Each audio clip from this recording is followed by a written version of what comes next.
One question we're seeing many of you ask on our 11 Alive Facebook page is why Russia is doing this. It is complicated, but it breaks down to three main points. First, the big one, it's Russia versus the West. Since the Cold War, NATO has been expanding closer and closer to Russia. The U.S. is part of this international military alliance, which now includes 30 countries. 5 of them share some kind of border with Russia. Ukraine has been pushing to be a part of NATO.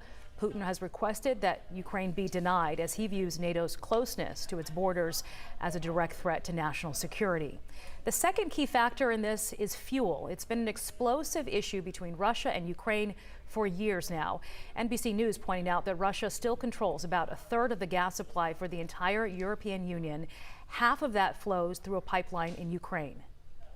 Russia is the second largest oil producer globally.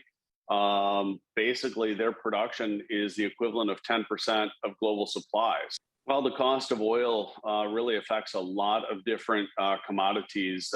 Things like jet fuel, diesel fuel will go up, the price of propane. So really anything attached to oil will likely see an increase. The third reason military experts believe Putin wants to overtake Ukraine, it's Putin just being Putin. He once again called the breakup of the Soviet Union the greatest geopolitical catastrophe of the last century and has devoted his presidency to restoring Moscow's global influence. Ukraine was part of the Soviet Union before its collapse. President Biden saying today that Putin wants to create an empire and establish the former Soviet Union. Historians say this is exactly Putin's MO to force the U.S. and other countries to re-engage with him. And for his part, the Russian president claims the attack is intended to protect civilians who've been subjected to bullying and genocide, a quote, denazification of a country with a Jewish leader.